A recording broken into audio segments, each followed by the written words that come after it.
Kære lytter. De første 50 år er de sværeste. Hvis der er børn, der skal til at lytte med nu. Så sluk. Så... Hvad skal vi tale om? Jamen... Gokkeline, ja. Jeg kan bare sige, at...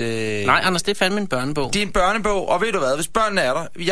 Og det, der skal ske nu, det er, at vi har fået en bog, der hedder Gokkeline. En følebog. Og det er en bog, som Danmarks Radio udgiver, fordi vi jo har rettigheden til Bamse og Kylling. Det er den 3. bog i rækken af andre bøger i følebogsrækken. Der er Bamses Mis, en herlig historie om Bamse, der gerne vil have en mis. Eller Ellings hemmelighed. Det er sgu sygt. En sød historie om Ellings hemmelighed. Og jeg kan sige, at de 2 andre bøger i rækken arbejder vi på. De er i rest, som man siger. De er i restordre. Ja. De har solgt som varme videre i maj. Men derfor er Gokkeline en følebog, altså den bog, vi må starte med. Men det er jo også den 3. rækken, altså derfor er der nok noget for nye læsere eller følere, som vil forekomme besynderligt. Det, man kan gøre som en prøve, er jo, har man nogle børn, sæt dem foran radioapparatet og bed dem tegne, hvad der falder op ind. Så kan man jo se, ligesom, at det her kører det den rigtige vej. Og jeg vil nu læse op af bogen for dig, Anders, og for dig, kære lytter. Fuldstændig som tingene står i bogen. Føler du også, eller er det noget, vi skal gøre? Jeg kan stætte bogen hen, så kan du føle. Fedt. Nej, det kan man ikke rigtig se. Ja, det var pels. Men det kommer vi tilbage til. Men det eneste, vi mangler nu, det er noget lyd til at ligge nede under her. Ja. Og Henning, vores må jeg have lov at indlede det her segment? Ja. Vi skal bare have noget musik, ikke? Okay. Henning er lige ved. Chicago, we got a full tank of gas, half a pack of cigarettes, it's dark, and we're wearing sunglasses. Hit it. Måske noget fuglefløjt. Det kunne vi måske også have gjort under en plade, det her. Men ja, det er på den anden side. Så havde vi forberedt os jo. Ja, det er det. Jeg kan da... Ja, Hardingervalsen tror jeg er god. Er den ikke det? Hardangervalsen. Nå, Hardinger, det er ham fra Shubidua, det siger. Nej, det er... Nej, det er også fordi... At Didgeridoo tror jeg godt. Ja, eller hip-hop-lyde.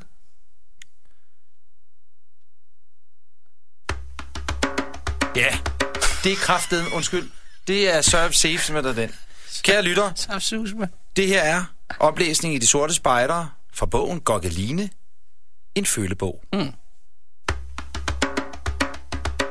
Mig og Elling vil ud i skoven og lege, sagde Bamse. Vil du med, Kylling? Der er ikke nogen kylling her, sagde Kylling. Jeg hedder Gokkeline. Jeg er sur, og jeg fryser. Giv mig noget varmt. Er det nu, jeg skal føle? Nej, det vil jeg gerne noget til. Okay. Op med næbet, Gokkeline, sagde Bamse. Her får du en dejlig varm frakke. Uff, nej, sagde Kylling. Den er væmmelig. Den kilder og kriller mig over hele hovedet. Væk med den. Jeg vil ud og gå. Nu skal du bare se, Gokkeline, sagde Bamse. Her er den gode vej, som man bliver så glad af at gå på. Nej, den vej er dårlig, sagde Kylling. Den river og krasser i mine små fødder. Jeg vil ikke gå. Jeg vil ride.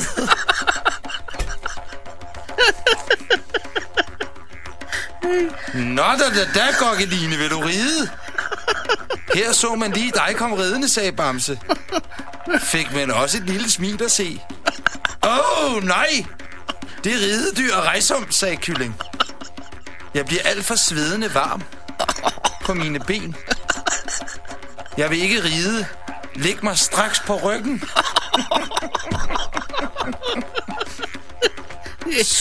Så, lille Gokkeline, sagde Bamse. Hvil dig lidt fra bakken, så bliver du god igen. Au! Nej, au! Her er ikke skygge, sagde Kylling. Solen prikker og stikker mig lige ind i øjnene. Jeg vil ligge. Nej, jeg vil ikke ligge. Jeg vil bæres. Hvorhen vil du bæres, lille Gokkeline? Spurgte Bamse. Vi vil bære dig til verdens ende, hvis det er det, der gør dig glad.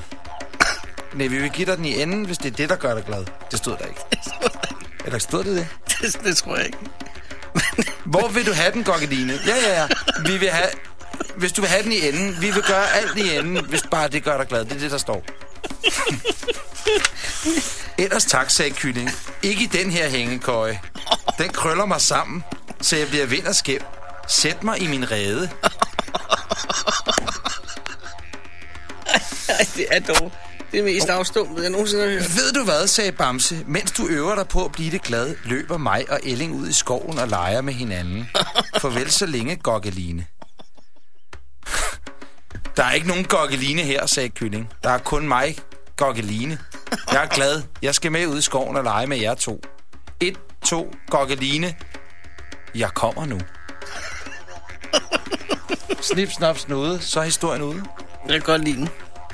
Og i serien En følebog er der jo altså også Ellings hemmelighed. Og Bamses mis. Og begge bøger er i rest. Vi arbejder hårdt på at få dem, som man siger. Damn, det er en god bog. Ja, det er en fantastisk Den er bog. ikke for børn, men den er satme god. Nej. Jeg kan godt lide afsnittet, der hedder Op med næbet, Gokkeline. Så får du noget pels. Ja, det er... ja.